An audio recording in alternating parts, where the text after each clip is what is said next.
এরকম আশা করি সবাই আমাকে শুনতে পাচ্ছ। আমাকে ক্লিয়ারলি শোনা যাচ্ছে?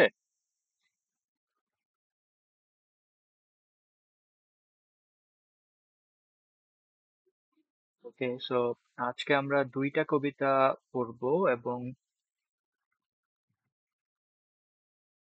সেই কবিতাগুলোর যে প্রশ্নগুলো আছে সেগুলো সলভ করার চেষ্টা করব। তো প্রথমত আমরা দেখবো যে দোজ উইন্টার সানডেজ রিলেশনশিপ নিয়ে যে চ্যাপ্টারটা আছে সেখান থেকে, আর তারপরে স্কুল বয় উইলিয়াম থেকে।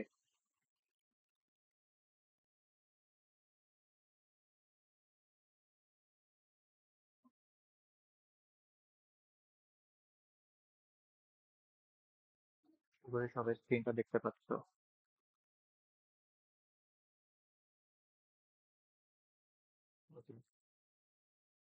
উইন্টার সানডেজ খুব ছোট একটা কবিতা।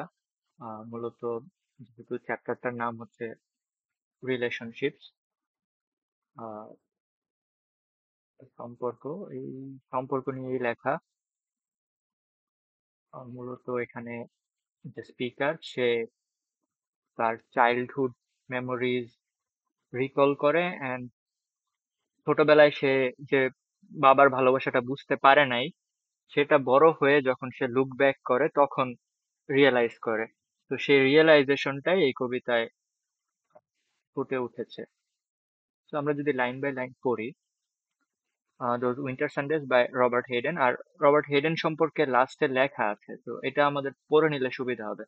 যে Robert Hayden was born into a poor family in Detroit in USA in 1913 and had a difficult childhood, beset by eyesight problems. তো beset মানে হচ্ছে কোনো প্রবলেম যদি কারো আগে থেকেই থাকে, সেই ক্ষেত্রে মানে কাইন্ড অফ সে ছোটবেলায় একটা ডিফিকাল্ট চাইল্ডহুড ছিল উইথ আইসাইট প্রবলেমস আর কি। তো বিসেট ওয়ার্ডটা নেগেটিভ কনোটেশন হোল্ড করে।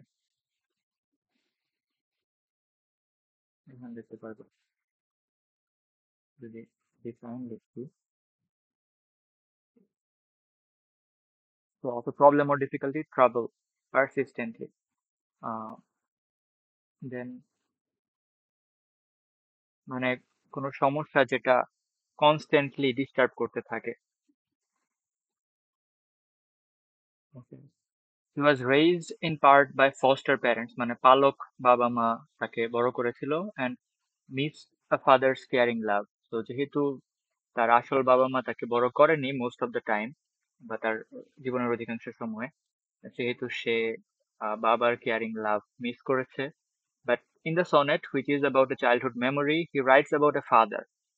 তো সে একটা বাবা সম্পর্কে লেখে, প্রবাবলি হিজ ওন। তো আমরা শিওর না যে তার আসল বাবা নাকি তার পালক বাবা সম্পর্কে লিখছে। তো মেবি তার আসল বাবার সাথে তার যে ছোটখাটো মেমোরি বা কিছুদিনের মেমোরি সেটা নিয়ে হয়তো লিখেছে। আহ, বইয়ের রাইটাররাও সেটাই বলতেছে। Who is harsh and often angry. যে হার্শ মানে নর্মালি টিপিক্যাল, আমাদের যে কোনো ফ্যামিলিতে বাবারা একটু হার্শ হয়, আহ, একটু অ্যাংরি থাকে, বাট দ্যাট ওই শাসনটাই আলটিমেটলি আমাদেরকে হেল্প করে। তো সেই বিষয়টাই এই কবিতায় দেখতে পাবো আমরা। So but does love his son in his own way. So the father is harsh, his father is harsh and angry, but uh, loves him in his own way. So in every case, actually, fathers are harsh, but they love in their own way. So Hayden, a black American, wrote about black experiences and history. So Hayden সম্পর্কে একটু background যে সে আসলে কি কি নিয়ে লিখছে normally. দেন আমরা যদি কবিতায় যাই, the Sundays too my father got up early and put his clothes on in the blue-black cold, then with cracked hands that ached from labor in the weekday weather made banked fires blaze. অনেক বড় sentence, breakdown করতে হবে। No one ever thank you. আচ্ছা, তো এখানে Sundays too my father got up early. তো Sundays ঠিক আছে, বাট টুটা কেন? এই প্রশ্নটা পরবর্তীতে আছে যে রবিবার ঠিক আছে ভালো কথা, কিন্তু রবিবারও এইভাবে কেন বললো? কারণ তোমরা জানো যে ওয়েস্টে সানডে হচ্ছে উইকেন্ড। তো ইন জেনারেল এখানে কিছু প্রশ্ন দেওয়া আছে, দেখো। What do you do on weekend morning, sleep a little longer or go to work? তো এই প্রশ্নটা দিছে যাতে বুঝতে সুবিধা হয় আমাদের, যে আমরা নর্মালি উইকেন্ডে একটু দেরি করে উঠি, অথবা ফজরের পরে মানুষজন একটু ঘুমিয়ে নেয় কারণ ওই দিন কাজ থাকে না। তো সেই বিষয়টাই বোঝানোর জন্য যে তার বাবা এতটাই পরিশ্রমী ছিল বা এতটাই কেয়ারিং ছিল যে Sundays too my father got up early and put his clothes on in the blue black cold. তো কোল্ড কে বলা হয়েছে ব্লু ব্ল্যাক, মানে মূলত ফ্রিজিং কোল্ড বিষয়টা বোঝানোর জন্য ব্লু ব্ল্যাক, মানে খুবই গভীর ঠান্ডা বোঝানোর জন্য এই অ্যাডজেক্টিভটা ইউজ করা হয়েছে। এই যে এখানে আসলে তোমরা দেখতে পাবে যে ব্লু ব্ল্যাক এর অর্থ দেয়া আছে a kind of deep black colour with a hint of blue, মানে খুবই আহ, গভীর ঠান্ডা বা ফ্রিজিং কোল্ড বোঝানোর জন্য ব্লু ব্ল্যাক বলা হয়েছে। দেন উইথ ক্র্যাকড হ্যান্ড, তো হাত কখন ক্র্যাক হয়ে যায়? শীতের মধ্যে আমাদের হাতে ক্র্যাক দেখা যায়, আবার যারা কঠোর পরিশ্রমী মাঠে কাজ করে বা ফিজিক্যাল লেবারে যারা অভ্যস্ত তাদের হাতেও ক্র্যাক দেখা যায়, মানে এটা মূলত তার কঠোর পরিশ্রম বা হিজ ইন্টেন্স লেবার কে রিপ্রেজেন্ট করে। তো দেন উইথ ক্র্যাক হ্যান্ড, তো দেন এই দ্যাটটা হচ্ছে এই ক্র্যাক হ্যান্ডস এর প্রোনাউন। দ্যাট এইক, এইক মানে হচ্ছে ব্যথা করা, ফ্রম লেবার, এই যে বলেই দিছে labour, in the weekday weather, মানে তার বাবা যে উইকডে মানে সপ্তাহের দিনগুলোতে যে কাজ করতেন সেই কাজের ফলে তার হাতে যে ব্যথা, সেই ব্যথাটা প্রতিফলিত হয়েছে তার হাতের ক্র্যাকের মাধ্যমে। তো সেই হাতগুলো দিয়ে, তো এই হাত সম্পর্কে একটা বড় বর্ণনা আর কি, then with cracked hands that ache from labour in the weekday weather. তো এটা হচ্ছে হাতের বর্ণনা। দেন পুরো হাতটা মে মানে হাতটা দ্বারা he made bank fires bless, তো তিনি আগুন জ্বালাইছেন, এটা হচ্ছে মূল কথা। ব্যাংকড ফায়ার মানে কি, ওই যে তোমরা যদি কার্টুন দেখো বা ওয়েস্টার্ন মুভিজ দেখো সেখানে দেখবে যে আগুনটা ওপেন প্লেসে জ্বালায় না তারা, মানে কিছু একটা দিয়ে ঘিরে তারপর আগুনটা জ্বালায় যাতে বাতাস এসে নিভাইতে না পারে। তো ব্যাংক মানে কি, নদীর ব্যাংক বা রিভার ব্যাংক বলতে আমরা কি বুঝি, নদীর পার। তো ওই তো মানে আগুনটা কিছু একটা দিয়ে বর্ডার করে দেন জ্বালানো হয়েছে। এই যে এইখানে আসলে দেখবা যে ব্যাংকের অর্থ আহ, এটার সাথে এটাই মিলে যায়, something protected with a wall around it made of stones or bricks perhaps. তো একটা ওয়াল টাইপ কিছু একটার ভিতরে আগুন তিনি জ্বালাইছেন। No one ever thank him, তো তিনি যে এই শীতের রবিবারে উঠে বা ছুটির দিন সকালে উঠে কষ্ট করে এই ঠান্ডার মধ্যে রেডি হয়ে আগুন যে জ্বালাইলেন, এটা তো উনি নিজের ডিউটিফুলনেস থেকে বা নিজের ভালোবাসা থেকে করছে, কিন্তু সেটার কারণে নো ওয়ান থ্যাংক হিম, কেউ তাকে ধন্যবাদ জানায় নাই। তো অনেকটা তার কাজটা আনরেকগনাইজড ছিল বা কেউ তখন সেটা উপলব্ধি করে নাই। সেকেন্ড স্ট্যান্ডায় নিজের সম্পর্কে বলতেছে, আইড ওয়েক অ্যান্ড হিয়ার দ্য, এখানে আই অ্যাপোস্ট্রফি ডি কে দুই ভাবে রিড করা যায় নর্মালি, একটা হচ্ছে আই উড আর একটা আই হ্যাড, বাট যেহেতু এখানে এর পরের ভার্বটা হচ্ছে বেস ফর্মে আছে, ওয়েক আছে, তো এটা হবে I would. So I would wake and hear the cold splintering, breaking. আচ্ছা, তো এখানে একটা সুন্দর ইমেজ আছে, অডিটরি ইমেজ। সেটা হচ্ছে যে সে উঠতো, উঠে মানে আগুন জ্বালালে, ধরো ঘরের ভিতরে তুমি আগুন জ্বালালা, তো ওইখানে তো বরফ পড়ে নর্মালি, তো স্নো পড়ে, দেন অনেক কিছু বরফে জমে যায়। তুমি যখন আগুন জ্বালাবা তখন কি হবে, আহ গরমে ওই বরফগুলো গলতে থাকবে বা ভাঙতে থাকবে। তো বরফ ভাঙার যে সাউন্ডটা স্প্লিন্টারিং, তারপরে ব্রেকিং তো ভাঙাই, তো স্প্লিন্টারিং হচ্ছে ওই যে একটা ক্র্যাক হলে যে সাউন্ডটা হয়, ওইরকম একটা সাউন্ড। তো সে ঘুম থেকে উঠে ওই রুমের ভিতরে আগুন জ্বালানোর কারণে বরফগুলো বা জিনিসপত্র যেগুলো একদম জমে গেছিল সেগুলা জমাট ভাঙার যে সাউন্ডটা, সেই সাউন্ডটা শুনতে পেত। when the rooms are warm he would call, so আগুন জ্বালানোর কিছুক্ষণ পরে ওই বরফ টরফ ভেঙে যাওয়ার পরে রুমটা যখন গরম হতো তখন he would call, মানে ওর বাবা তাকে ডাকতো। and slowly I would rise and dress, আস্তে ধীরে উঠতাম, রেডি হইতাম, fearing the chronic angers of that house. তো এইখানে হচ্ছে তার বাবার রাগটাকে মেনশন করা হয়েছে, যে ক্রনিক মানে হচ্ছে something that is long lasting, যেটা চলতেই থাকে। এই ক্রনিক ওয়ার্ডটা আরেক জায়গায় পাবা, ওই যে এনভায়রনমেন্ট নিয়ে যে চ্যাপ্টার আছে ওইখানেও পাবা, ওই বুড়িগঙ্গা রিভার ওইখানে ক্রনিক ওয়ার্ডটা আছে, যে লং লাস্টিং। ক্রনিক ডিজিজ বলতে এমন ডিজিজ যেটা নর্মালি ঠিক হয় না, পারপেচুয়াল, চলতেই থাকে ওইরকম। তো সে তার বাবা একবার ডাকলেই উঠে যায়। So, আমাদের অনেক ফ্যামিলিতে হয়, দেখবা যে মায়ের সাথে অনেক ভালো লাইট সম্পর্ক থাকে, মা কয়েকবার ডাকলেও মানুষজন উঠে না, কিন্তু বাবা একবার ডাকলেই সবাই উঠে যায়, because of that fear or respect, যেটাই বলো না কেন। তো ওরও ওইরকম আহ বাবার হার্শনেস বা অ্যাংরি ইয়ের জন্য সে একটু ভয় পাইতো। তো বাবা একবার ডাকাতেই সে উঠে যায়, কারণ না উঠলে বকা খাইতে হইতে পারে। Then, speaking indifferently to him, who had driven out the cold and polished my good shoes as well. So, indifferently মানে হচ্ছে without any emotion, মানে just এখানে যদি দেখো unadorned and plain and also without pleasure, মানে just normally কোনো emotion ছাড়া, আহ, অনেকটা রাফলি। তো একটু থ্যাঙ্কফুলি যে বলবে বা একটু লাভলি ওয়েতে বাবার সাথে কথা বলবে বা রেসপেক্টফুলি, কিছু না, জাস্ট প্লেইনলি সাথে কথা আহ, বলতো speaker, who had driven out the cold. Then বর্ণনা দিচ্ছে, মানে এখানে একটা কন্ট্রাস্ট তৈরি করতে চাচ্ছে যে আমি তার সাথে খুবই প্লেইনলি কথা বলতাম, দো he had driven out the cold and polished my good shoes as well. মানে যেই বাবা তার জন্য সকালে উঠে রুমটাকে গরম করলো, দেন ইভেন তার জুতাও পলিশ করে দিছে, তার সাথে সে ইনডিফারেন্টলি কথা বলতো। সো কাইন্ড অফ রিগ্রেট প্রকাশ পাচ্ছে এইখানে, যে বাবা আমার জন্য এত কিছু করছে, বাট আমি তখন সেটা বুঝতে পারি নাই, আমি তার সাথে ইনডিফারেন্টলি কথা বলছি। হোয়াট ডিড আই নো, এই যে এখানে দেখো ডিরেক্টলি সে আফসোস করতেছে যে what did I know of loves austere and lovely offices. আচ্ছা, অস্টার মানে হচ্ছে, বা অস্টিয়ার উচ্চারণটা অস্টিয়ার এরকম। হ্যাঁ,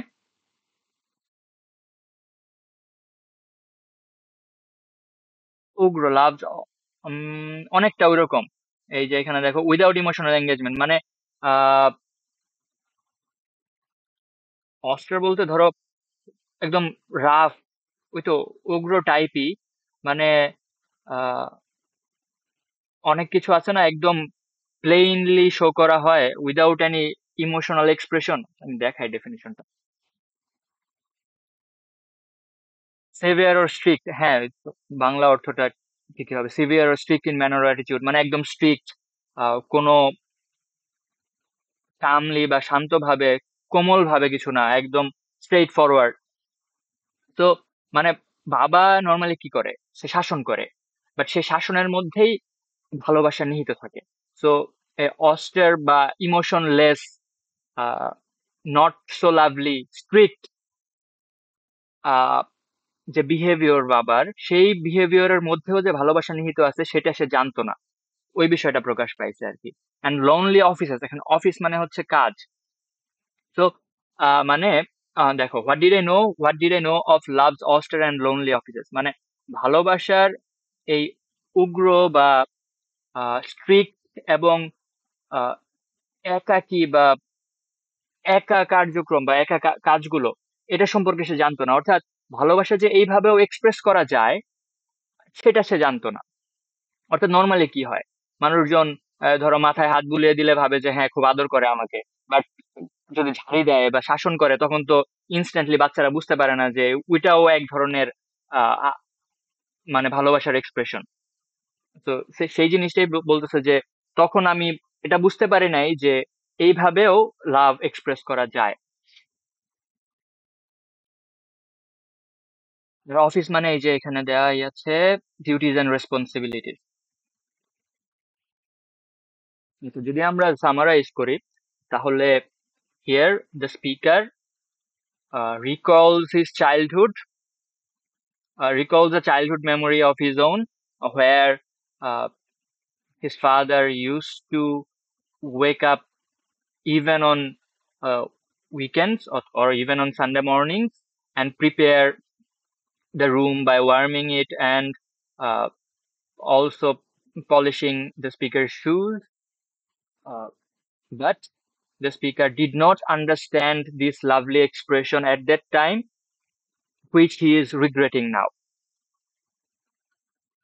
এইভাবে ৩-৪ লাইনে লিখলে এটা সামারি হয়ে যাবে। দেন থিমটা কি হইতে পারে?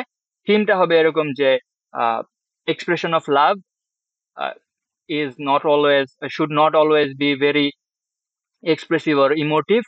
Rather, love can be expressed with strict or uh, kind of কি বলে এটাকে রাফ বিহেভিয়ার্স টু or তুমি এভাবে বলতে পারো যে in our parents strictness, not only the good behavior or loving behaviors express our parents' love, but also their strictness and harsh behaviors uh, express their love. মানে এভাবে তোমরা বিষয়টাকে summarise করতে পারো যে বাবা মার শুধুমাত্র ভালো বিহেভিয়ার বা কোমল আচরণই না, বরং তাদের হার্শ বা রাফ শাসনও তাদের ভালোবাসাকে এক্সপ্রেস করে। এই বিষয়টাকে আমরা এই কবিতা থেকে বুঝতে পারি। এই তো দেন আমরা যদি কোশ্চেন গুলো সলভ করি, এখানের ওয়ার্ড গুলো শেখা হয়ে গেছে। ব্লু ব্ল্যাক অর্থ kind of deep black colour with hint of blue. Bank মানে ওই যে ওয়াল টাইপ করা। ক্রনিক অর্থ হচ্ছে ongoing and persistent like an illness without cure. Indifferently মানে পাত্তা না দেওয়া টাইপ। Indifferent হয় unadorned and plain and also without pleasure. Austere অর্থ হবে without emotional engage. আচ্ছা এক মিনিট,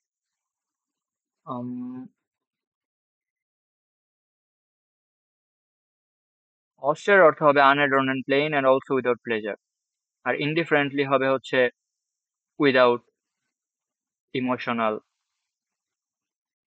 engagement.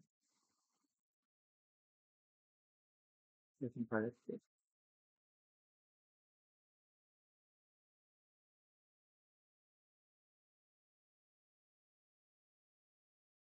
Austere অর্থ হবে unadorned, plain, also without pleasure মানে strict, and indifferent হবে হচ্ছে without emotional attachment.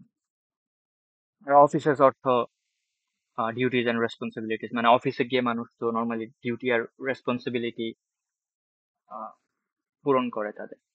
আচ্ছা দেন এখানে আরো ইন ডেপথ স্টাডি আছে। Read the poem in small groups and discuss with the following phrases suggest banked fires blaze মানে আমরা discuss করেছি অলরেডি। ফায়ার যেটা ব্যাংক করা আছে কিছু কাঠ বা কিছু একটা দিয়ে উঁচু করা, ব্লেজ মানে জ্বালানো। দ্য কোল্ড স্প্লিন্টারিং ব্রেকিং আশেপাশের জমে থাকা বিষয়গুলোর জমাট ভাঙার যে সাউন্ডটা। দ্য রুমস আর ওয়ার্ম ঘরগুলো গরম হয়ে গেছিল। ড্রাইভ আউট দ্য কোল্ড মানে আগুন জ্বালানোর মাধ্যমে শীতটাকে রুম থেকে বের করে দেওয়া, অর্থাৎ শীত সরিয়ে গরম আনা। দেন এইখানে অ্যালিটারেশনের কথা বলছে। এই বইয়ে খুব ভালোভাবে লিটারারি ডিভাইস গুলো ডিসকাস করা হয়েছে।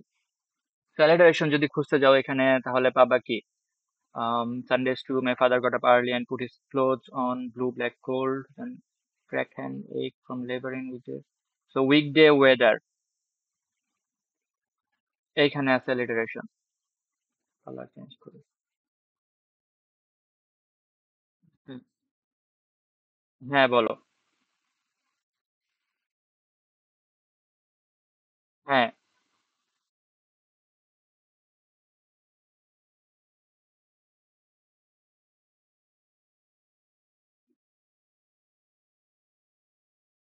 ব্লু ব্ল্যাক ওয়ার্ডটা দিয়ে সেন্টেন্স বানানো। হ্যাঁ, ব্লু ব্ল্যাক ওয়ার্ডটাই এক্সিস্ট করে কিনা সেটাই। Okay, very dark colour that is black with a hint of blue. আচ্ছা ভালো কথা। এই যে ডাউন পাস দ্য জেমিনি থেকে চলে আসছে word. Down past the shoulders flooded a mass of blue black hair. Her hair under her feet white good blue black like a river in the snow.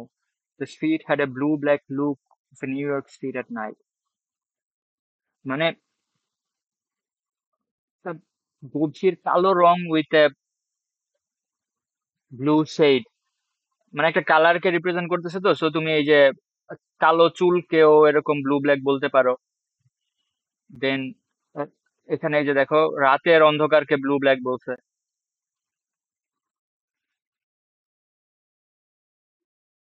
এখানে sentence গুলো দেখা যাচ্ছে।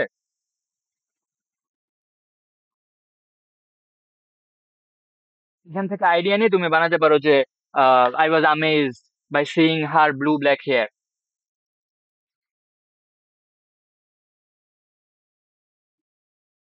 ঠিক আছে।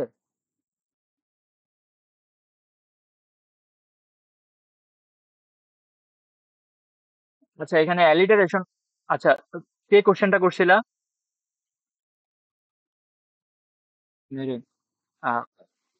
আনসারটা পাইছো? মানে ব্লু ব্ল্যাক বলতে ব্ল্যাকের ইয়ে ইউজ করতে পারো আর কি। এই তো, ফিফাত বলছে যে ব্লু ব্ল্যাক হাইব্রিড কালার, এটাকে তুমি জাস্ট একটা যে কোনো একটা কালারের বদলে মানে ব্ল্যাকের রিপ্লেসমেন্ট হিসাবে ইউজ করতে পারো, গভীর কালো বুঝাইতে।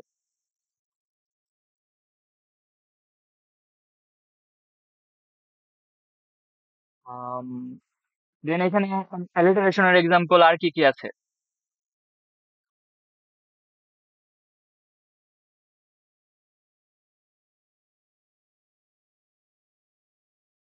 Wire worm. ডাব্লিউ কে অনেকে অ্যালিটারেশন, হ্যাঁ বলো।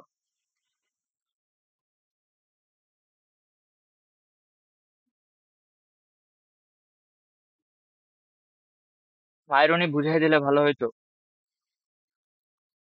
আচ্ছা,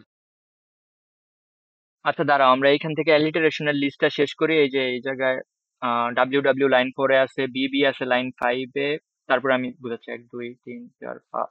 তো এই যে ওকে, তো এখানে ব্যাংক, ফায়ার্স, ব্লেজ, এটাকেও তার অ্যালিটারেশন বলছে, বাট আমরা যে ডেফিনেশন পড়ছি সেই অনুযায়ী এটা অ্যালিটারেশন হয় না, কারণ মাঝখানে ফায়ার আছে। Then one his call and slowly speaking to him who had fallen the cold and forest. আচ্ছা, খুব বেশি নাই।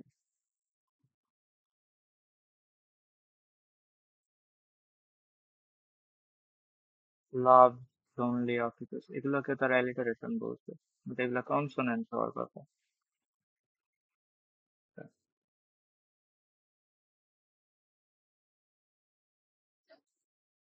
আমরা প্রশ্নগুলো শেষ করি, এরপরে আয়রনি বুঝবো। Who is the speaker in the poem? পোমের স্পিকার হচ্ছে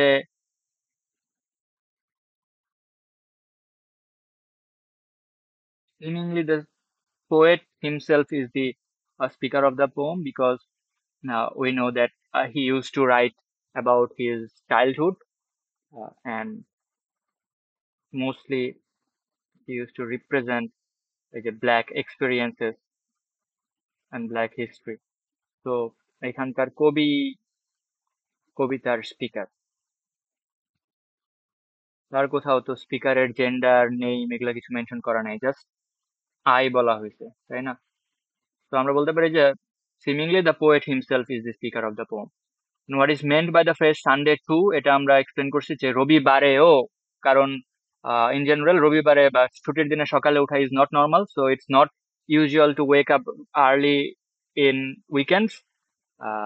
But the speaker's father was so dedicated and so loving that he used to wake up early on Sundays too, to warm the house or home.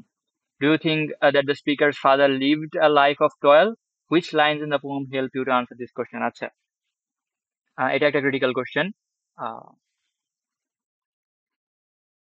এরকম প্রশ্ন হয়তো আসবে না, but understanding এর জন্য দরকার আছে যে যে তার বাবা যে একটা টয়েল মানে হচ্ছে পরিশ্রম, তার বাবা যে একটা পরিশ্রমী জীবন যাপন করেছে, সেটা আমরা কিভাবে বুঝতে পারি? তখন আমাদের যেটা করতে হবে, এই যে এখান থেকে যে ক্র্যাক হ্যান্ডস, তারপরে লেবার, এই বিষয়গুলোকে নিয়ে আসতে হবে। মানে এই যে ক্র্যাক হ্যান্ড, লেবার, এই দুইটা লাইনই মূলত তার বাবার পরিশ্রমকে রিপ্রেজেন্ট করে, এন্ড সে যে সকালে উঠতেছে সেটাও তার পরিশ্রমী নেচারকে রিপ্রেজেন্ট করে। দেন এই ফিলিং দ্য ব্ল্যাঙ্কসটা তোমাদেরকে দেয়া হয়েছিল আগে, যারা আনসার করছো সবাই পারছো এটা, সো ভেরি সিম্পল, তাও আরেকবার আমরা সলভ করি। The speaker of the poem realises from his adult perspective, এখানে পার্সপেক্টিভ হবে। Then now in adulthood, he more fully understand it means to make sacrifice for others. Back on his childhood, most children can fully appreciate. Then E number regretful. Okay, আচ্ছা। এখন আমরা irony figure of স্পিচটাতে আসি। Marine বুঝতে চাইছে irony হচ্ছে যখন your saying something but meaning something else. বুঝছো? তুমি টেক্সটে দেখতেছো একটা জিনিস, বাট সেটা মিন করতেছে আরেকটা জিনিস। ফর এক্সাম্পল, একটা স্টোরি আমি যদি থাকে, ধরো একটা এক্সার্ট থাকলো যে এখানে লাঞ্চিয়ন গল্পটা তোমাদের নাই, ওই জায়গায় খুব ভালো করে আয়রনি ছিল। তো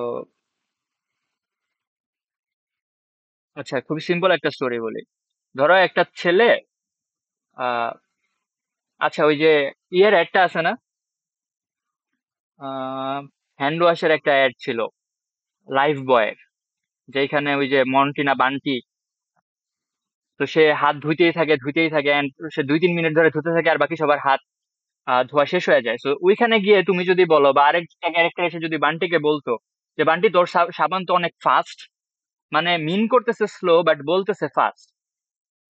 তো তুমি অ্যাপারেন্টলি ওই সিচুয়েশনটা দেখলে বা পুরো টেক্সটটা পড়লে বা পুরো কনটেক্সটটা যদি তোমার জানা থাকে, দেন ওই মুহূর্তে তুমি যদি দেখো যে বলার কথা স্লো বাট বলছে ফাস্ট, দ্যাট মিনস ওইখানে ফাস্ট দ্বারা স্লো বুঝাইতেছে বা একটা মকারি করা হচ্ছে। তো তখন ওইটা হবে এক ধরনের আয়রনি, সেটাকে বলা হবে ভার্বাল আয়রনি। মানে তুমি বলতেছো একটা বাট মিন করতেছো একটা, saying something but meaning something else. অথবা ধরো এরকম একটা স্টোরি দেওয়া আছে, there was a man who use to eat a lot, and one day his uh, one of his friends came here and told him that, oh, you're eating very less, you should eat more. আর অথবা একটা লোক খেতে খেতে অনেক মোটা হয়ে যাচ্ছে, সেখানে গিয়ে যদি তার আরেক বন্ধু এসে বলে যে আরে দোস্ত আরেকটু বেশি করে খা, তুই চিকন হয়ে যাচ্ছিস। তো বুঝাইতে চাচ্ছে যে সে বেশি খেয়ে ফেলছে, সে মোটা হয়ে যাচ্ছে বা তার খাওয়া বেশি হয়ে গেছে, বাট বলতেছে যে আরে কম হয়ে গেছে তোর খাওয়া, আরেকটু বেশি করে খা। So verbally saying something but meaning something else, এটা হচ্ছে ভার্বাল আয়রনি। দেন আয়রনি হচ্ছে মূলত 3 প্রকার। আহ জুলকার নাইন তাসিন, কিছু বলবা?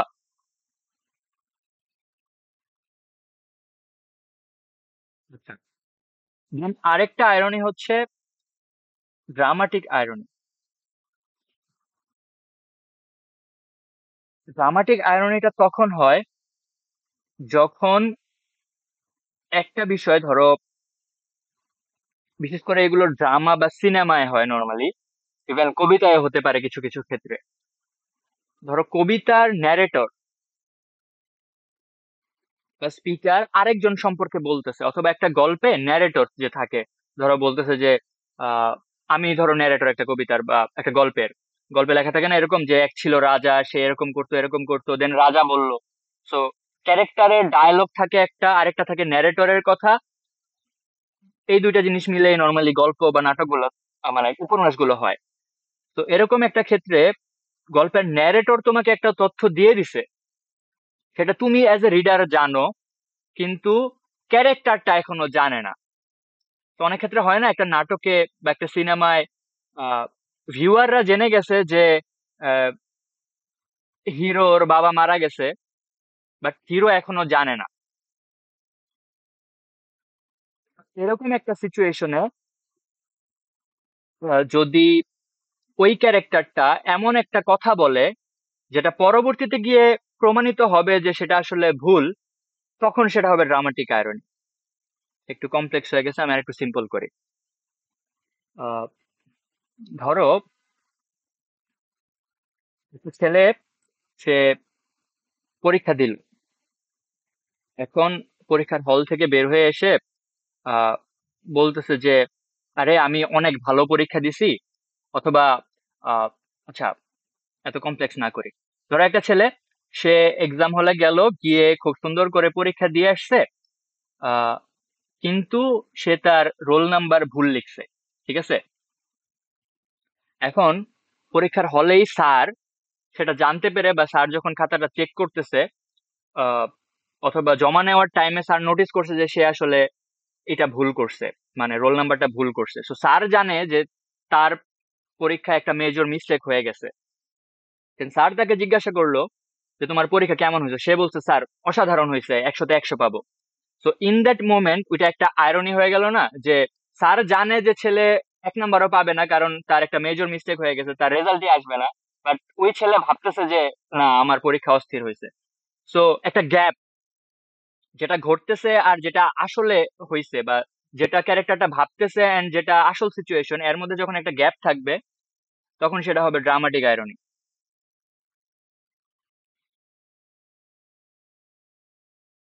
আরেকটা এক্সাম্পল দেই। একটা কবিতা আছে কিং ওজিম্যান্ডিয়াস। তো ওইখানে একটা বড় কিং থাকে, যার যার কমান্ডে তার একটা বড় বিশাল মূর্তি বানাইতে বলা হয়। আর মূর্তির নিচে লিখতে বলা হয় যে I king Ozymandias the greatest of the great, ঠিক আছে? এখন বর্তমানে আমরা কবিতাটা পড়তেছি এমন ভাবে, বা ন্যারেটর এভাবে ডিসক্রাইব করতেছে যে আমি একদিন এক আহ, মরুভূমি দিয়ে হেঁটে যাচ্ছিলাম, হেঁটে যাওয়ার টাইমে দেখলাম যে একটা ভাঙাচোরা পাথর পড়ে আছে, পাথরের মধ্যে লেখা I king Ozymandias the greatest of the great. তো বর্তমানে আমরা যখন এই ন্যারেশনটা শুনলাম, তখন আমরা কি দেখতেছি? আমরা দেখতেছি যে ওয়ান্স আপন এ টাইম, যে যে বিশাল একটা মূর্তি বানাইছিল এবং ভাবছিল যে সে সারা জীবন বেঁচে থাকবে, বাট আলটিমেটলি সে পেরিশ করে গেছে। অর্থাৎ বর্তমানে কিন্তু তার সিচুয়েশনটা একটা আয়রনি।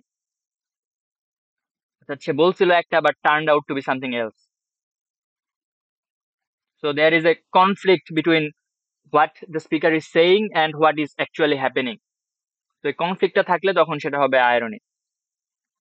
প্যারাডক্সের সাথে কনফিউজ হয়ে যেতে পারো যে আহ দুটা কন্ট্রাস্টিং আইডিয়া পাশাপাশি থাকে, কিন্তু একটু চিন্তা করলে দেখা যায় যে ওটা আসলে সত্য, সেটা হচ্ছে প্যারাডক্স। কিন্তু আয়রনের ক্ষেত্রে যেটা একজন বলতেছে এবং যেটা আসলে হচ্ছে, সেটার মধ্যে যদি গ্যাপ থাকে, সেটা হবে আয়রনি।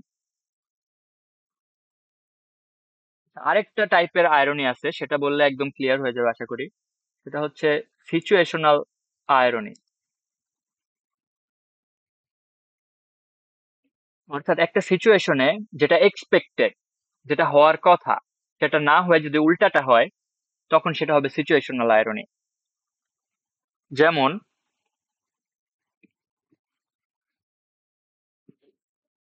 ওবায়দুল কাদেরের ওই বক্তব্যটা দিয়ে এক্সাম্পল দেই। সে স্মার্ট বাংলাদেশ বলে যে পড়ে গেল, ওইটা একটা সিচুয়েশনাল আয়রনি।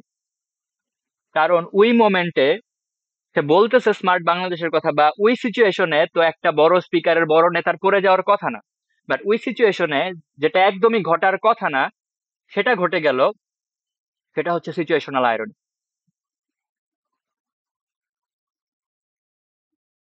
তো আলটিমেটলি আয়রনি মানে হচ্ছে যেটা হওয়ার কথা বা যেটা বলা হচ্ছে সেটা, এবং যেটা আসলে হচ্ছে বা যেটা আসলে মিন করা হচ্ছে, সেটার মধ্যে একটা ডিফারেন্স, অথবা what is said and what is being happening, এই দুইটা বিষয় যখন কন্ট্রাস্ট বা কনফ্লিক্ট করে, তখন সেটাকে আয়রনি বলা হয়। ক্লিয়ার?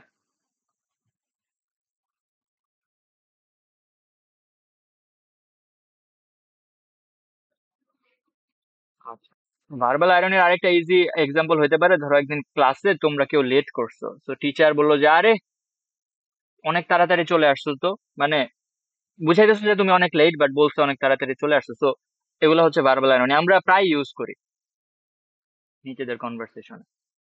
আচ্ছা, উইন্টার সানডেজ নিয়ে কারো কোনো কোশ্চেন আছে? সিম্পলি সামারি করতে বললে তো জাস্ট গল্পটা বলে দিবা, আর থিম বলতে বললে বলবা যে চাইল্ডহুডে আমরা অনেক সময় আমাদের প্যারেন্টস বা টিচারদের শাসনকে ইন্টারপ্রেট করতে পারি না। সেই শাসনটা যে আসলে তাদের ভালোবাসার প্রকাশ সেটা আমরা বুঝতে পারি না, বাট বড় হলে যখন আমরা লুক ব্যাক করি, যখন আমরা আরেকটু শিখি বা এক্সপিরিয়েন্স গ্যাদার করি, তখন যখন আমরা লুক ব্যাক করি তখন সেই এক্সপিরিয়েন্স গুলো আমাদের কাছে ইন্টেলিজেবল বা আন্ডারস্ট্যান্ডেবল মনে হয়, এবং তখন আমরা সেই ভালোবাসাটাকে বুঝতে পারি। এটাই। বল।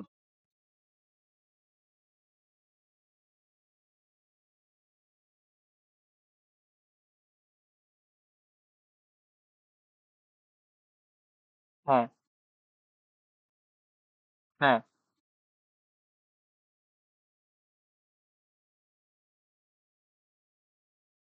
আচ্ছা, নর্মালি বর্ন ইন থাকে তাই না? Robert Hayden was born into a poor family in Detroit. ইনার সিমিলার হিসেবে হয়তো ইউজ হয়েছে, আমি বিশেষ কোনো সিগনিফিকেন্স জানি না এটা। তো ভিতরে মানে ইনটু এ পোর ফ্যামিলি অথবা ইন এ পোর ফ্যামিলি, দুটো কেসই হয়তো ইউজ করা যায়, বাট এর কোনো বিশেষ সিগনিফিকেন্স থাকার কথা কি? Let's see. born as a part of a particular type of family or in a particular condition or situation, এই তো। আচ্ছা, এই যে পাওয়া গেছে। অর্থাৎ নর্মালি বর্ন ইন বলতে আমরা ইয়ার বা জায়গা বুঝাই, কিন্তু একটা পার্টিকুলার টাইপ অফ ফ্যামিলি বা একটা পার্টিকুলার সিচুয়েশনে যদি কেউ জন্মগ্রহণ করে তখন সেটাকে বর্ন ইনটু বলা হয়। এই যে এখানে দেখতে পাবা, born as a part of a particular type of family or in a particular condition or situation. Diana was born into an aristocratic family. অর্থাৎ তুমি যদি আহ, কোনো একটা সিচুয়েশন বুঝাও বা কেউ কেমন সিচুয়েশনে জন্মগ্রহণ করতেছে সেটা বুঝাইতে চাও, তখন তুমি ইনটু ইউজ করতে পারো। রবীন্দ্রনাথ ট্যাগর ওয়াজ born into an aristocratic family. ভালো প্রশ্ন। আমিও নতুন শিখলাম আজকে ইন্টোর ব্যবহার। তো এরকম কোশ্চেন থাকলে সিম্পলি জাস্ট গুগলে সার্চ করে দিবা, প্রপার আনসার চলে আসবে। উত্তরটা পাইছো?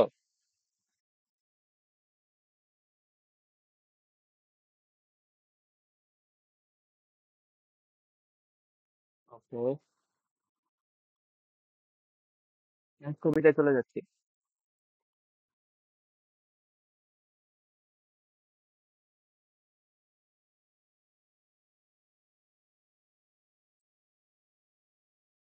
আচ্ছা, এটা হচ্ছে মূলত অ্যাডোলসেন্স চ্যাপ্টারের একটা কবিতা।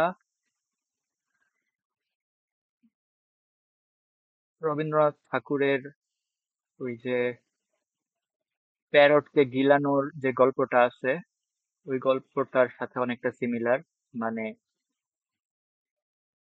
এনজয়েবল না এরকম শিক্ষা আসলে মানুষকে হেল্প করে কিনা সেটাকে কোশ্চেন করা, অর্থাৎ ট্রেডিশনাল সিস্টেম অফ এডুকেশনকে কোশ্চেন করা।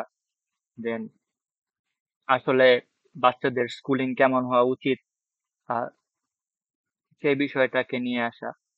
তো এগুলো আসছে। আর উইলিয়াম ব্লেক সম্পর্কে আগেও বলছি যে ওনার স্পেয়ার অফ ইন্টারেস্ট ছিল হচ্ছে চিলড্রেন। তার চিন্তা ভাবনা ওই টাইমে মানে অনেকটা লুনাটিক বা ম্যাড চিন্তা করা হয়তো তাকে। সে বলতো যে বাচ্চারা ইনোসেন্ট, আহ বাচ্চারা সারা জীবন ইনোসেন্ট কেন থাকে না, মানুষ সারা জীবন বাচ্চা কেন থাকে না, বড় হইলে সে এক্সপিরিয়েন্স গ্যাদার করে, সে ইভিল শিখে। তো চাইল্ডহুড কে ইনোসেন্সের সাথে তুলনা করা হয় এটা তো সবসময়, কিন্তু সে বলতো যে চাইল্ডহুড বা চিলড্রেনরা তো ইনোসেন্ট, তারা তাদের কেন বড় হওয়া লাগবে, তো তারা কেন সবসময় ছোট থেকে যায় না। তো এরকম টাইপ থিম আসে তার কবিতার মধ্যে। তো বাচ্চাদের নিয়ে বা বাচ্চাদের অধিকার নিয়ে, বাচ্চাদের ফিলিংস নিয়ে প্রচুর লেখালেখি করছেন উনি। আহ, তার সংস অফ ইনোসেন্সে বাচ্চাদের একদম ইনোসেন্ট বিষয়গুলা প্রকাশ পাইছে, আর এক্সপেরিয়েন্সে হচ্ছে গ্রোয়িং আপের কারণে যেভাবে করাপ্ট হয়ে যাচ্ছে বাচ্চারা, বাচ্চাদের ইনোসেন্ট সোল কিভাবে নষ্ট হচ্ছে সেই বিষয়গুলা সংস অফ এক্সপেরিয়েন্সে প্রকাশ পাইছে।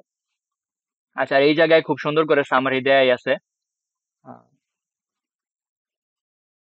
তোমরা এই অংশগুলা একটু পড়ো মনোযোগ দিয়ে, এগুলা পড়লে এই প্যারাগ্রাফ যদি এখান থেকে আসে তাহলে লিখতে সুবিধা হবে। Children's right to education is widely recognised today as a fundamental human right. So আসতে পারে আহ, যে a proper or a proper setting for a child's education, এই যে লাস্টে একটা প্যারাগ্রাফের এক্সাম্পল দেখলাম। Composition the importance of joyful learning in childhood. তো তখন এই যে শুরুতে যে ধারণা দেয়া আছে সেগুলা তোমরা ইউজ করে লিখতে পারো। আচ্ছা, আমরা সামারিটা এখানে আগে পড়ে তারপর আগে। Not the general picture in our school. The system of education in our part of the world does not allow children much freedom, and classrooms look more like cages where they are pent up for hours.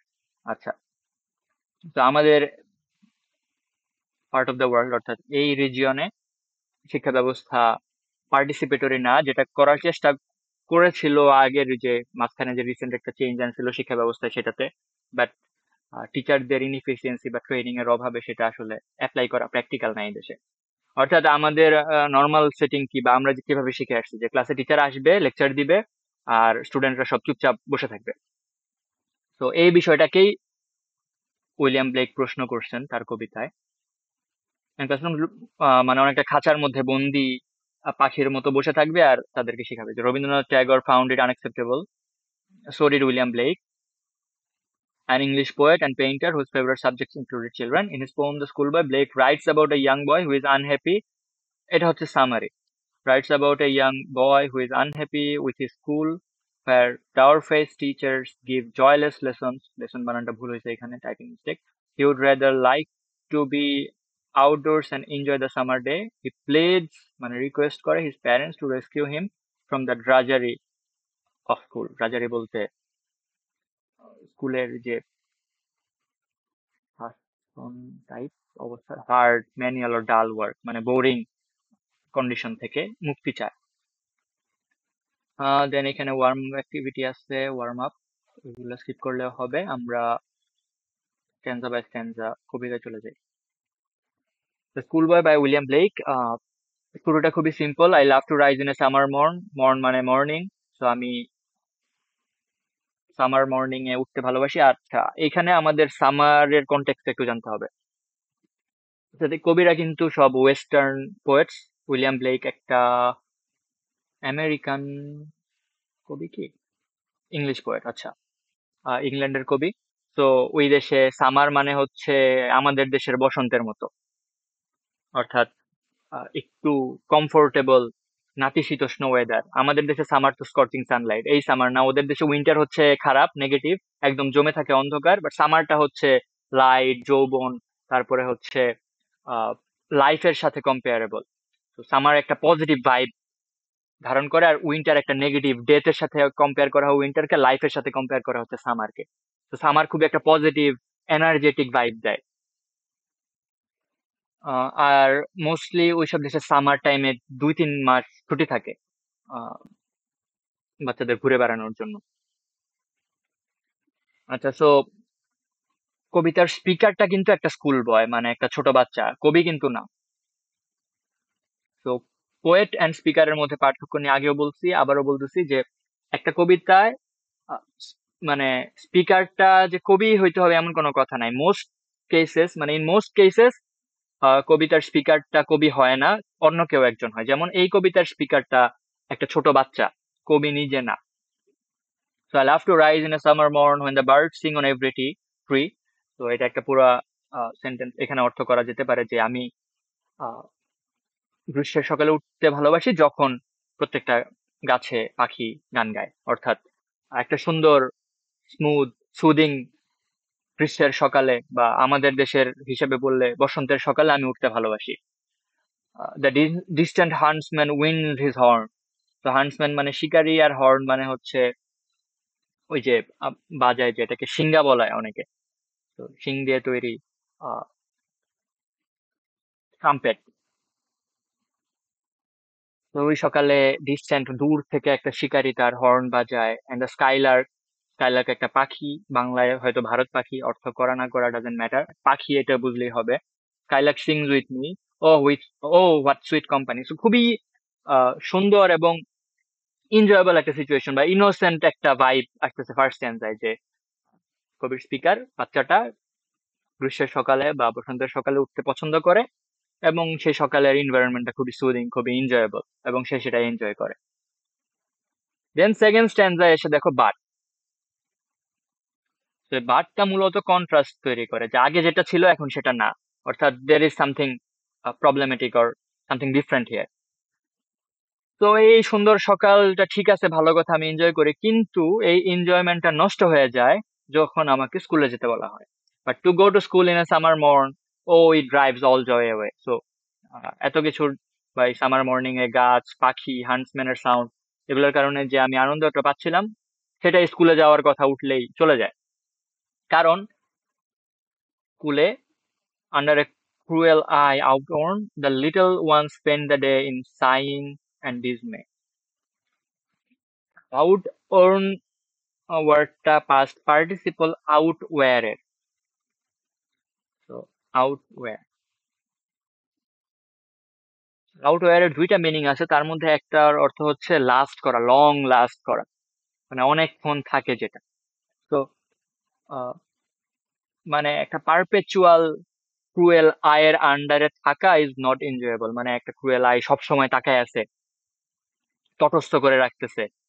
So ওই সিচুয়েশনটা স্পিকারের বা বাচ্চাটার পছন্দ না। The little one spend the day in sighing and dismay. So সে শুধু নিজের কথা বলতেছে না, পুরো স্কুলমেট মানে স্কুলের বাচ্চাদের কথা বলতেছে যে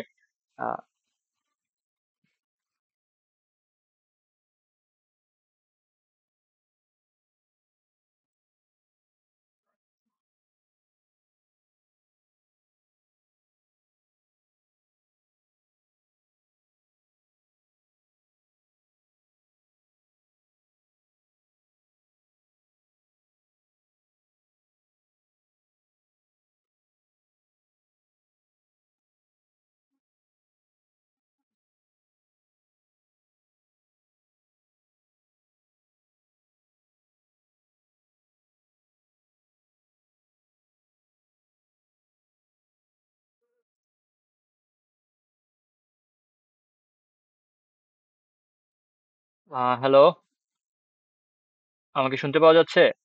সরি, ডিসকানেক্ট হয়ে গেছিলাম, হঠাৎ করে বিদ্যুৎ চলে গেছে। আমাকে ক্লিয়ারলি শোনা যাচ্ছে? আচ্ছা, তাহলে আমি শুরু করি। এক মিনিট।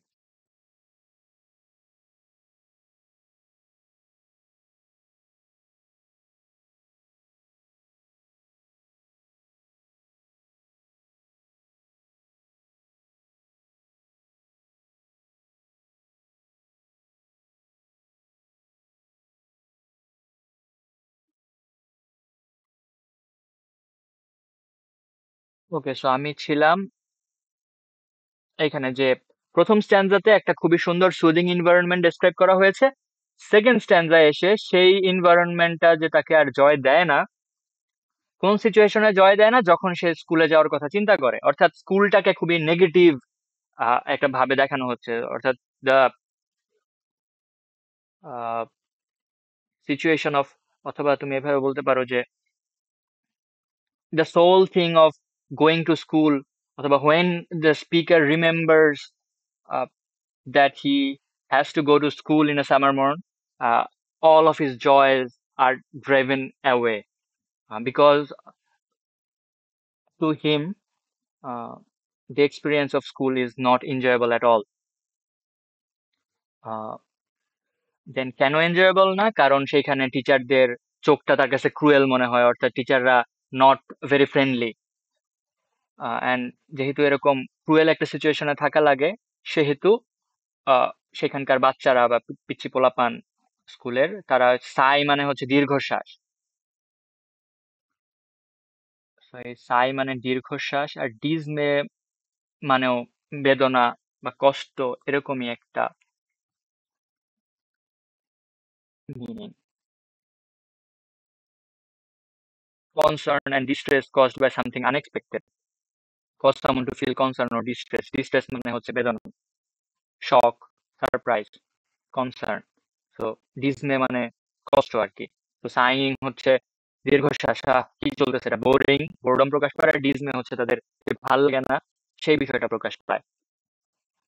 নেক্সট স্ট্যান্জায় সেম জিনিসটা কন্টিনিউ করে, এট টাইমস, সো এই আহারটা তার বিরক্তি প্রকাশ করতেছে। এট time the drooping seats, drooping মানে হচ্ছে, দেখাতে পারলে ভালো হতো। তো একদম হাত পা ছেড়ে দিয়ে বসে থাকা আর কি, মানে কোনো এনার্জি নাই, আহ নেতিয়ে পড়া অনেকটা। তো হাত পা ছেড়ে একদম এনার্জি লেস অবস্থায় বসে থাকা। তো at times A drooping seat মানে কলেজের বা স্কুলের একদম লাস্ট আওয়ারে গিয়ে যদি ম্যাথ ক্লাস থাকে, তখন যেরকম বিরক্ত লাগে যে কোনো এনার্জি নাই, মনোযোগ দেওয়ার অবস্থা নাই, একদম আহ, দুর্বল একটা অবস্থায়। সো ওইরকম একটা সিচুয়েশন আর কি। And spend many an anxious hours. Anxious মানে তোমরা জানো, অ্যাংজাইটি, অ্যানশিয়াস, অ্যাংজাইটিটা নাউন, অ্যানশিয়াস হবে অ্যাডজেক্টিভ। সো অ্যানশিয়াস মানে চিন্তিত ঘন্টা। So spend many an anxious hours. So anxious বলা হচ্ছে আওয়ারকে, অর্থাৎ চিন্তিত ঘন্টা পার করে, বাংলায় আমরা এভাবে অনেকে বলি। মূলত অ্যাংজাইটিটা হচ্ছে স্পিকারের বা বাচ্চাটার। Nor in my book can I take the life. তো ওই সিচুয়েশনে সে তার বইয়েও কোনো আনন্দ খুঁজে পায় না। নর সিট ইন লার্নিংস বোয়ার। তো লার্নিংস বোয়ার বলতে বোঝায় আসলে, বোয়ার মানে গাছের তলা। তো লার্নিংস বোয়ার মানে হচ্ছে এমন গাছতলা যেখানে আমরা শিক্ষা গ্রহণ করি, অর্থাৎ যেখানে কিছু শিক্ষা বা শেখানো হয়। মানে মূলত শিক্ষাঙ্গন বা স্কুলটাকেই বোঝানো হচ্ছে metaphorically. Worn through the dreary shower. তো ওর্ন মানে কিন্তু ক্ষয় হওয়া, আর ড্রেরি মানে ডাল বা গ্লুমি। আহ মূলত ড্রেরি শাওয়ারটা বলতে ওই টিচারের বোরিং লেকচারটাকে বোঝানো হচ্ছে। তো সিচুয়েশনটা অনেকটা এরকম, বা ইমেজটা এরকম তৈরি করার চেষ্টা করা হচ্ছে যে ওই টিচারের বোরিং লেকচারের কারণে যেন ওই লার্নিং বোয়ার বা তার স্কুলটা একদম ক্ষয় হয়ে গেছে। অর্থাৎ ওইখানে আনন্দ পাওয়ার মতো আর কিছু বাকি নাই। ওই লেকচারটা যেন বর্ষণ করতেছে বোরিং কিছু একটা, যেটার কারণে ক্লাসরুমটা ক্ষয় হয়ে গেছে। Then how can the bird that is born for joy sit in a cage and sing? এই পুরো বিষয়টা কিন্তু মেটাফরিক্যাল। সো বলা হচ্ছে বার্ডের ঘটনা, কিন্তু আসলে বুঝাচ্ছে বাচ্চাদের বিষয়টা, যে একটা পাখি যেটা জন্মগ্রহণ করছে গান গাওয়ার জন্য, সেটা কি খাঁচার ভিতরে বসে গান গাইতে পারে? রেটোরিক্যাল কোশ্চেন করছে আর কি, যে এটার আনসার তো সবাই জানে যে না, অবশ্যই না। তো মূলত এটা একটা rhetorical question. So rhetorical question হচ্ছে এমন একটা কোশ্চেন যেটার আনসার সবাই জানে, অর্থাৎ মানে একটা হ্যাঁ বোধক আনসার পাওয়ার জন্য এরকম কোশ্চেন গুলা করা হয়। How can a child when fears annoy but droop his tender wing and forget his youthful spring? আচ্ছা, এটাও আর একটা রেটোরিক্যাল কোশ্চেন টাইপই, বাট এটা একটা এক্সক্লেমেশন দিয়ে শেষ হয়েছে। সো এটা এক্সক্লেমেটরি সেন্টেন্স। এর অর্থ এভাবে করা যেতে পারে যে একটা শিশু, সে যখন তাকে ভয় বিরক্ত করে, ফিয়ার মানে ভয়, অ্যানয় মানে বিরক্ত করা, তখন সে তার উইং বলতে তার হাতগুলো বা তার পাখাগুলোকে নেতিয়ে নেওয়া ছাড়া, এবং তার ইয়থফুল মানে লাইভলি যে বয়সটা, বা ইয়থফুল স্প্রিং বলতে মূলত তার চাইল্ডহুডের সুন্দর টাইমটা, তো সেই টাইমটা ভুলে যাওয়া ছাড়া এবং আহ, তার সব এনার্জি হারিয়ে ফেলা ছাড়া সে আর কি করতে পারে?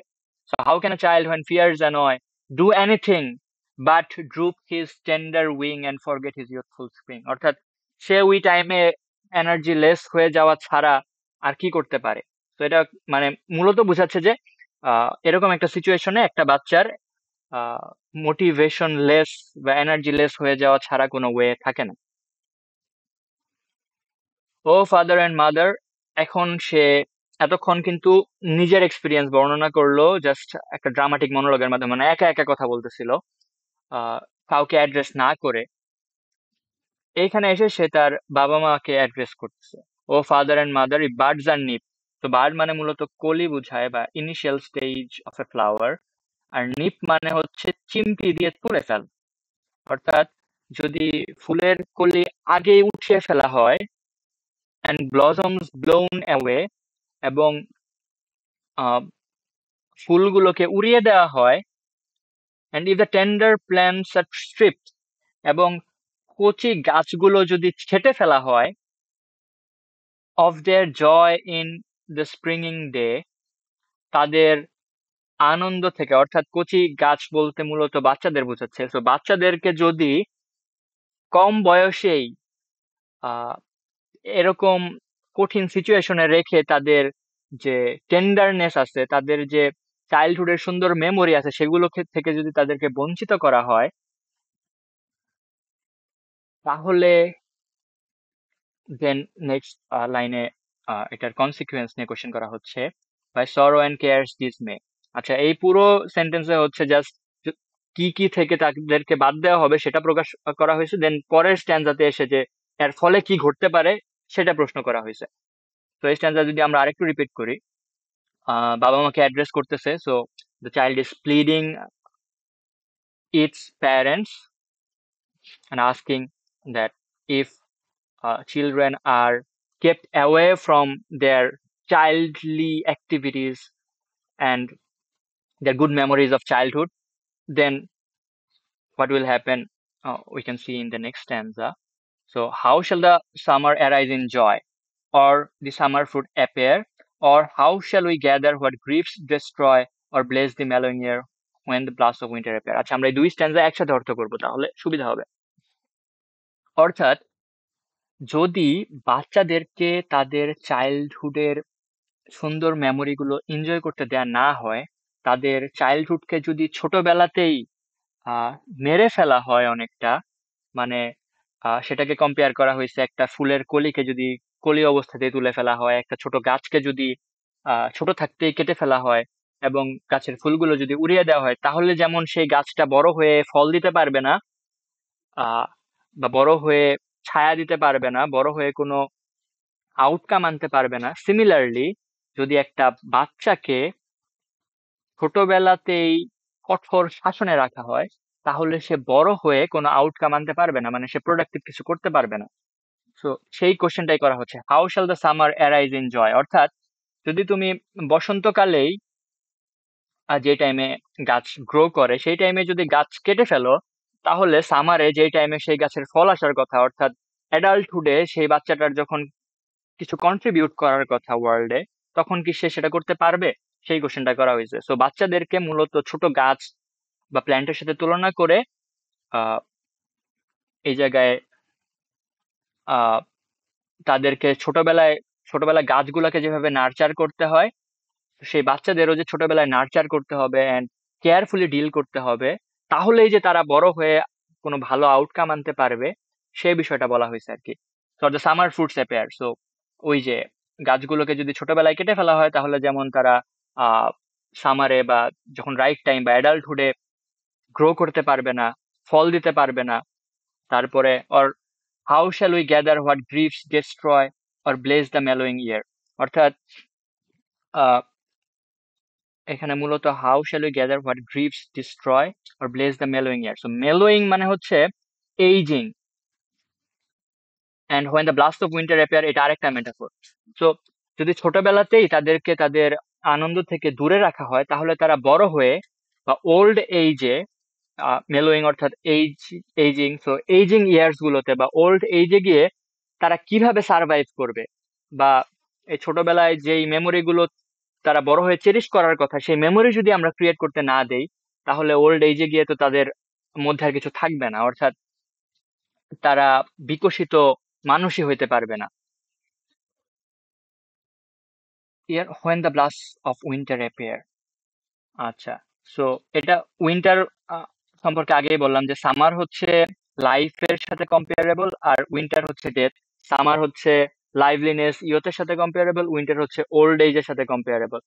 তাহলে এখানে মূলত কোশ্চেনটা করছে যে সামার টাইমে বা বাচ্চাদের ভালো টাইমে যদি তাদেরকে ভালোভাবে গ্রো করতে দেওয়া না হয়, তাহলে যখন কষ্টের সময় আসবে বা যখন তাদের বয়স হয়ে যাবে, তখন তারা কিভাবে সার্ভাইভ করবে, বা তাদেরকে যদি প্রপারলি গ্রোই করতে না দেওয়া হয়, তাহলে তারা আসলে আহ তাদের লাইফটা কিভাবে শেষ করবে প্রপারলি।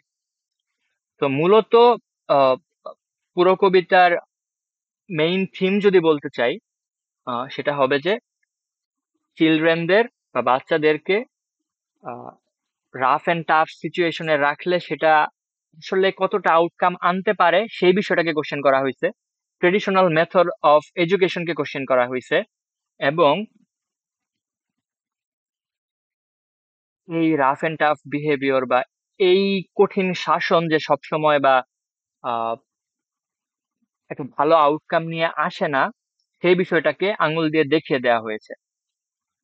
তোমরা যদি ইংরেজিতে সামারি করো, সামারি করলে তো জাস্ট স্টোরিটা বলে দিবা যে the speaker of the poem, a child expresses his frustration about the school system, where he finds no joy in his education, and he thinks that uh, that school drives all joy away, whereas a school was supposed to be a place where a child would go joyfully and go there to learn and enjoy.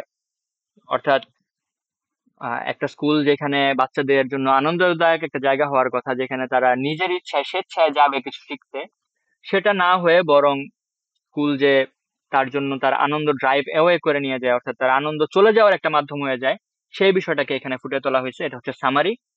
আর যদি main theme বলতে চাও, তাহলে এভাবে বলবা যে generally, in our society we can see that children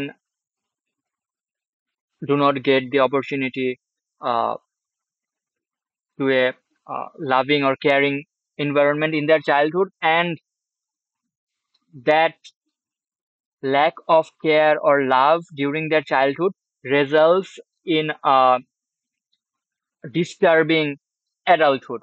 অর্থাৎ বাচ্চারা যদি ছোটবেলায় প্রপার লাভ এন্ড কেয়ার না পায়, সেটা তারা বড় হলে দেখা যায় যে তাদের বড় হলে যেভাবে ভালোভাবে বিহেভ করার কথা, বা বড় হয়ে তাদেরকে আহ পরিপক্কতা যে এটা আসার কথা তাদের মধ্যে, সেটা আসে না, বরং তারা নানা রকমের সাইকোলজিক্যাল প্রবলেমে ভুগতে থাকে, এন্ড তারা আসলে প্রপারলি গ্রো আপ করতে পারেন।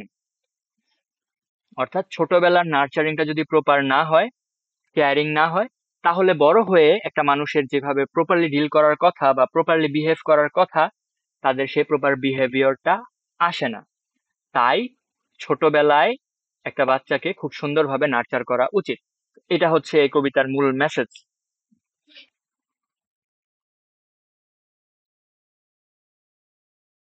আরো কোনো প্রশ্ন?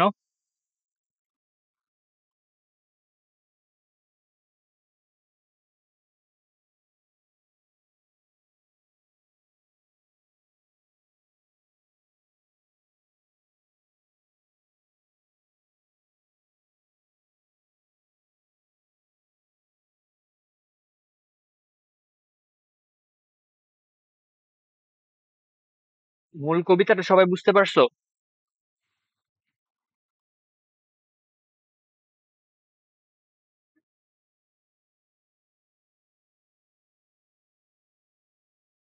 ওকে, আমরা কোশ্চেনে চলে যাই। So the poem begins by invoking a bright summer morning and ends with a blast of winter. What is the significance of this shift? আমরা বললাম যে সামার মূলত ইউথফুলনেস, লাইফ, and মানে যত পজিটিভ বিষয় আছে, so summer is attributed to the positive aspects such as life, youthfulness, brightness, and energy, whereas winter is associated with something gloomy and something like death. তো মূলত কবিতাটা শুরু হচ্ছে একদম জয়ফুল ইয়থ বা চাইল্ডহুডে, এন্ড শেষ হচ্ছে যে এই জয়ফুল ইয়থ যদি তাকে এনজয় করতে না দেওয়া হয়, তাহলে যখন তার খারাপ সময় আসবে, তখন সে তার ওই টাইমটাকে কিভাবে ডিল করবে, অর্থাৎ বৃদ্ধ বয়সে কিভাবে ডিল করবে, সেটাও বলতে পারো। Then the poem moves between innocence and loss of innocence. What is behind the loss? আচ্ছা, ফার্স্ট স্ট্যান্জাটা ইনোসেন্সকে এক্সপ্রেস করে, অর্থাৎ খুবই প্রপার একটা ভিশন, সামার মর্নিং এ এনজয় করতেছে, কোনো নেগেটিভ কিছু নাই। বাট বাকি সব স্ট্যান্জার গুলোর মধ্যে কিন্তু তার ওই ইনোসেন্সটা আস্তে আস্তে ড্রাইভ আউট হয়ে যায়। অর্থাৎ কোন কোন বিষয়গুলো তার সেই ইনোসেন্সটাকে ড্রাইভ আউট করে, সেই কোশ্চেনটা করা হয়েছে। তখন আমরা বলবো যে the cruel eye of the teacher in the school, the boring lectures, and unenjoyable experiences of this traditional school system drive away the innocence from the child. What does the boy do in school? How does he endure his joyless lesson? So কবিতার ঘটনা থেকে question করা হয়েছে যে ছেলেটা আসলে স্কুলে কি করে। সে এই যে ড্রুপিং সিট, মানে সে গিয়ে নেতিয়ে বসে থাকে, দেন ক্ষণ গুনতে থাকে যে কখন স্কুল শেষ হবে, তারপরে আহ আর কি করে সে, যে সাইং এন্ড ডিজমেতে বসে থাকে, এই বিষয়গুলো এই কোশ্চেনের আনসারে আসবে। আচ্ছা, what does a cruel eye outworn refer to, what does dreary shower refer to? Cruel eye outworn আমরা শুনলাম যে মূলত টিচারটার তীক্ষ্ণ রাফ দৃষ্টিটাকে বোঝানো হচ্ছে, যেটা তাদের থেকে সরেই না কখনো। তো ফুল টাইম একটা কঠোর শাসনের মধ্যে থাকা। দেন হোয়াট ডাজ গ্রেডি শাওয়ার রেফার টু? গ্রেডি শাওয়ারটা বোরিং লেকচার গুলোকে রেফার করে। What request does the boy make to his parents? The boy request his parents not to destroy his childhood, or not to harm the beautiful memories or beautiful experiences of the childhood, so that a child can grow up properly and become a proper adult. অর্থাৎ বাচ্চাটার বড় হওয়াকে hinder যাতে না করে তার বাবা মা, তাকে এরকম বোরিং একটা স্কুলে পাঠিয়ে সেই রিকোয়েস্টটা সে করে। লাস্টের দুই স্ট্যান্ডে আমরা রিকোয়েস্টটা পাই। Find out the meaning of the following phrases. Sweet company, sweet company হচ্ছে ওই স্কাইলার্ক অ্যান্ড হর্ন, এই বিষয়গুলা। আহ, আর এর যদি তুমি লিটারাল মিনিং করো তাহলে হবে মিষ্টি কোম্পানি অর্থ সঙ্গী। গ্রুপিং সিট অর্থাৎ বলেছি আমরা যে একদম নেতিয়ে বসে থাকা। লার্নিংস গোয়ার বলতে শিক্ষাঙ্গন আহ, বললে বেস্ট মিনিং হওয়ার কথা, অর্থাৎ মানে গাছের নিচে যেখানে পড়ালেখা করা হয় বা শেখানো হয়।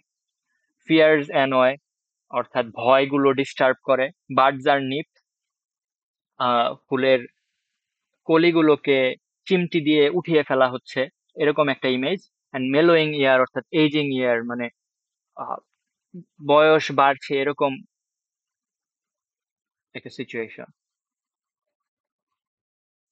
দেন এই জায়গায় মেটাফোরের এক্সাম্পল দিয়েছে। It actually means a garden.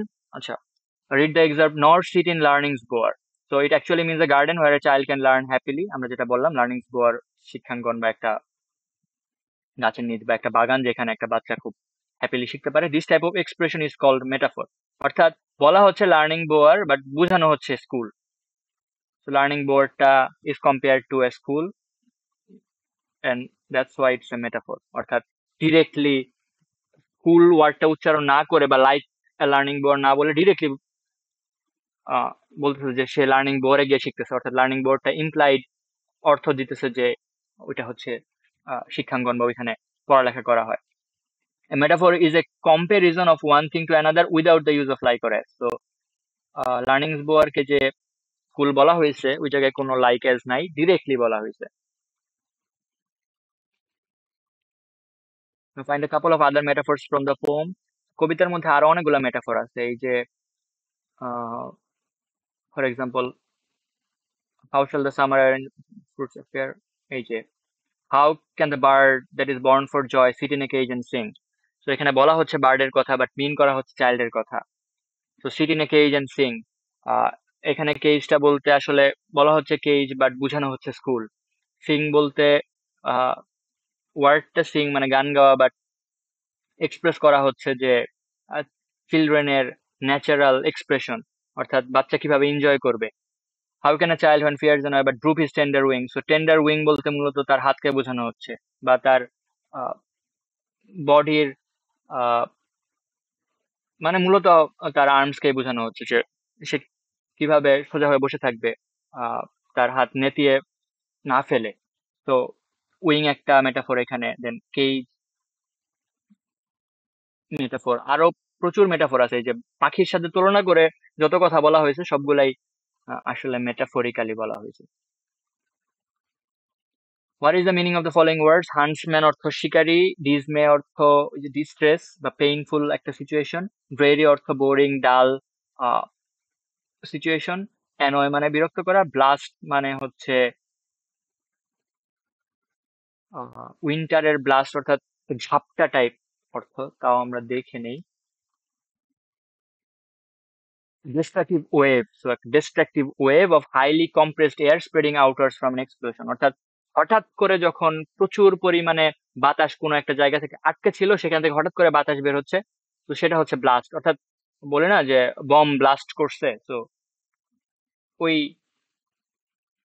সিচুয়েশনটা আর কি। তো something coming out very intensely from something. তো উইন্টারের ব্লাস্ট বলতে হঠাৎ করে শীতের ঝাপটা যখন আসবে তখন আমাদের অবস্থা কি হবে, এরকম একটা image. Then write a composition in 150 to 200 words on the importance of joyful learning in childhood. এটা ফ্রি হ্যান্ড রাইটিং, তোমরা পারবে আশা করি। এটা তোমাদের আজকের টাস্ক থাকবে। এসে লিখতে হবে না, মানে কম্পোজিশন লিখতে হবে না, প্যারাগ্রাফ লিখলেই হবে। এই- এখন কারো কোনো কোশ্চেন বা কোনো স্পেসিফিক পার্ট বুঝতে পারো না এই কবিতার?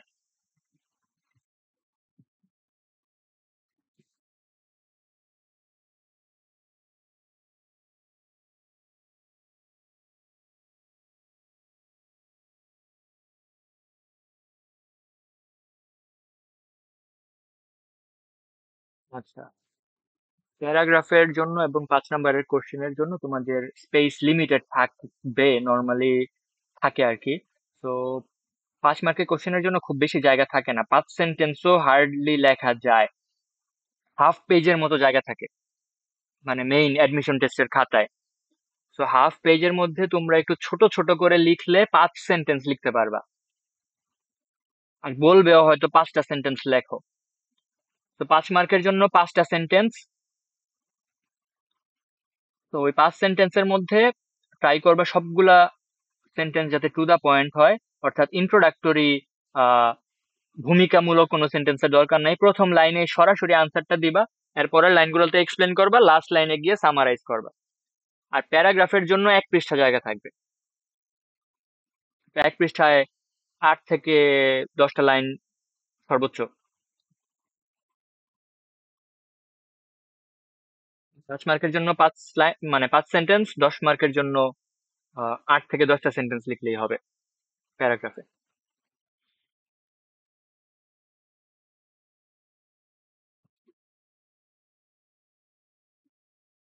আচ্ছা, কবিতাগুলো থেকে তোমাদের হয়তো ওইভাবে ডিরেক্টলি ক্রিটিক্যাল কোশ্চেন আসবে না বা আহ, ই করতে বলবে না, বাট যদি চায় কঠিন প্রশ্ন করতে তাহলে 2টা লাইন তুলে দিয়ে বলতে পারে যে এক্সপ্লেন করো, অথবা explain with reference to the context.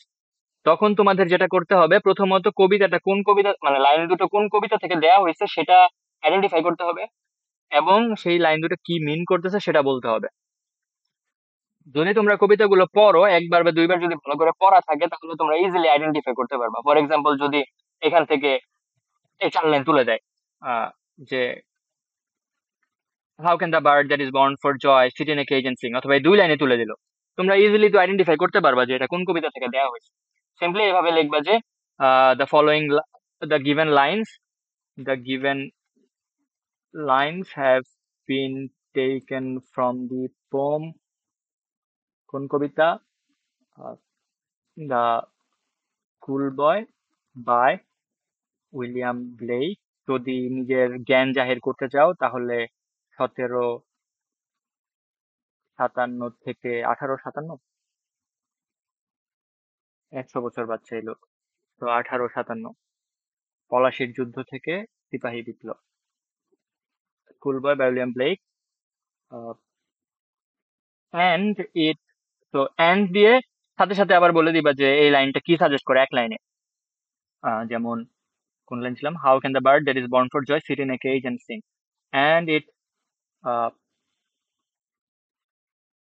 lines have been taken from the poem like, and they ask a rhetorical question uh, about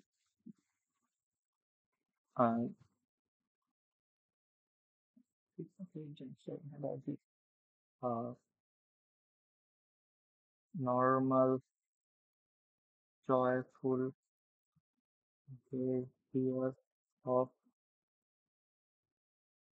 children when they are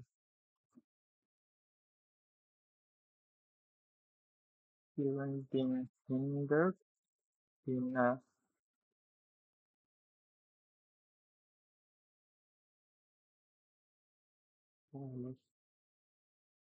well school।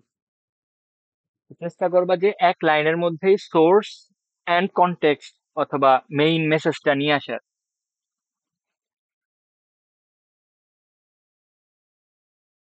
এটা তো হবে তোমার ফার্স্ট লাইনটা এরকম হবে, আহ, অথবা তুমি চাইলে এন্ড দে আস, দেটা বলতে আমি এই দুইটা লাইনকে রেফার করছি। theoretical এখানে দিতে পারো এন্ড দে সাজেস্ট দ্যাট, এই পার্টটাকে তুমি নিজের মতো করে লিখতে পারবে।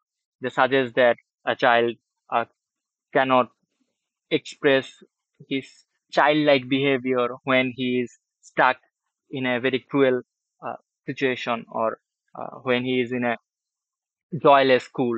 আহ, তো এটুক লিখে তারপরে বলবা যে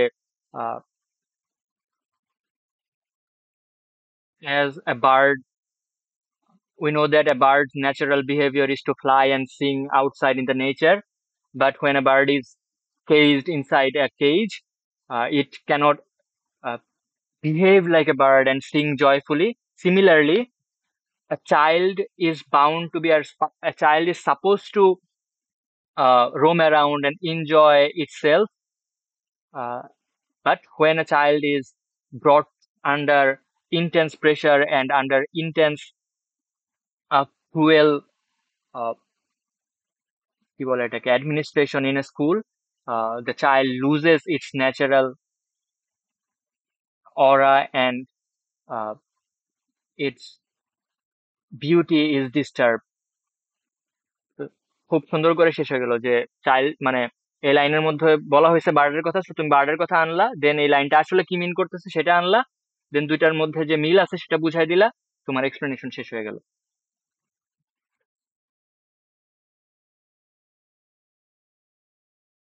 আচ্ছা, নেক্সট ক্লাসে আমাদের আর দুইটা কবিতা বাকি আছে। একটা হচ্ছে যে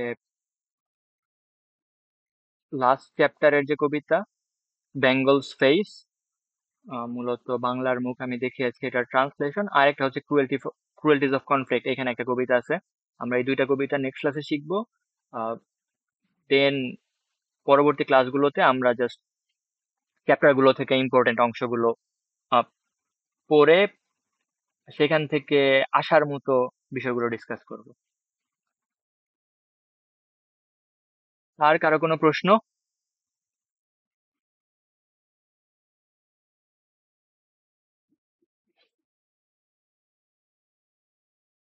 আর কোনো প্রশ্ন যদি না থাকে আমি ক্লাসটা শেষ করে দিই। আর তোমাদের কিন্তু গত ইয়ের ফিডব্যাক দেওয়া হয়েছে, 6 জনের মতো সাবমিট করছিলা। তোমাদের ফিডব্যাক আমি দিয়েছি। তো খাতা দেখতে গিয়ে যেটা নোটিস করছি যে তোমাদের আইডিয়া ভালো, কিন্তু এক্সপ্রেস করতে গিয়ে গ্রামাটিক্যাল মিস্টেক হয়ে যাচ্ছে, মানে ওই সেন্টেন্স গুলো উলট পালট হয়ে যাচ্ছে। তো সেই দিকে একটু খেয়াল করবা। হাইয়েস্ট মার্ক একজন, মানে কয়েকজন যেটা করছে, স্টোরি কমপ্লিট করছে কিন্তু 5 মার্কের কোশ্চেন আনসার করে নাই। তো একজন মনে হয় 8 পাইছে কমপ্লিটিং স্টোরিতে, কিন্তু সে আবার এই আনসার করে নাই, এক্সপ্লেনেশন আনসার করে নাই। তো 8, মানে তোমরা যেটা চেষ্টা করবা, বইয়ে যে রিটেন আর্টিকেল গুলো আছে, এই যে কবিতার শুরুতে যে ডেসক্রিপশন গুলো আছে, তারপরে যে স্টোরি গুলো আছে, ওইগুলো একটু কেয়ারফুলি পড়বা। পড়ে ওইখানে দেখবা যে সেন্টেন্সটা কিভাবে স্ট্রাকচার করছে, বা ওই জায়গায় যেইভাবে বা যে ওয়েতে ওয়ার্ড গুলোকে অর্গানাইজ করা হয়েছে সেটা ফলো করার ট্রাই করবা। গ্রামার আমরা পড়তেছি ঠিকই, কিন্তু ওই প্রপার এক্সপোজার বা পর্যাপ্ত পরিমাণে ইংরেজি না পড়ার কারণে লিখতে গেলে আসলে উলটপালট হয়ে যায়।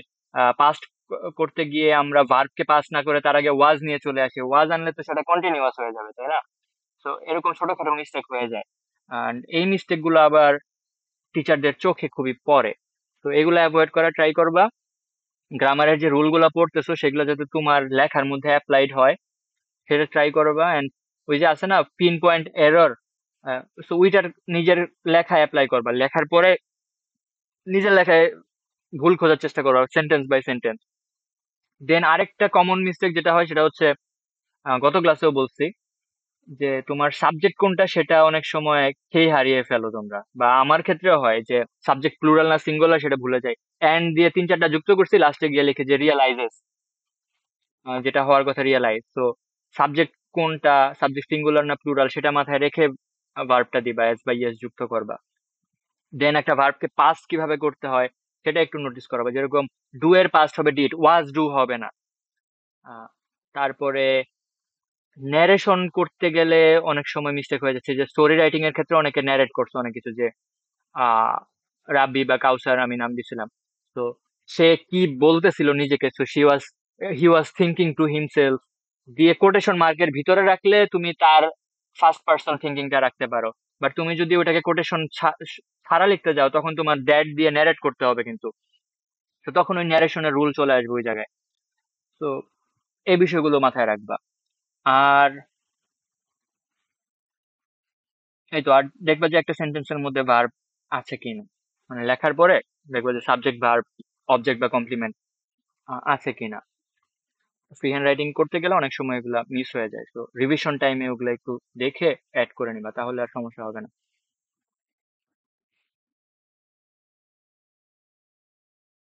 আচ্ছা ঠিক আছে, আজকে ক্লাস শেষ করতেছি আমি। টাস্ক, হ্যাঁ বলো আরাফাত।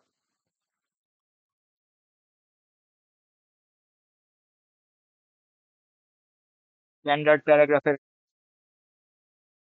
হ্যাঁ আচ্ছা, আমি একটা স্লাইড হয়তো দিয়ে দিছিলাম টেলিগ্রামে, ওইখানে ওই যে আমাদের প্যারাগ্রাফের যে স্লাইডটা ছিল, লাস্টে দুইটা প্যারাগ্রাফ আছে ওইখানে, প্যারাগ্রাফের স্ট্রাকচারটা খুব সুন্দর করে দেখানোর ট্রাই করছি, যে একটা সাপোর্টিং ডিটেল, তারপরে তার এক্সাম্পল। আমি আবার দিয়ে দিচ্ছি টেলিগ্রাম গ্রুপে, তুমি ওইখানে লাস্ট দুইটা পেজ একটু দেখো।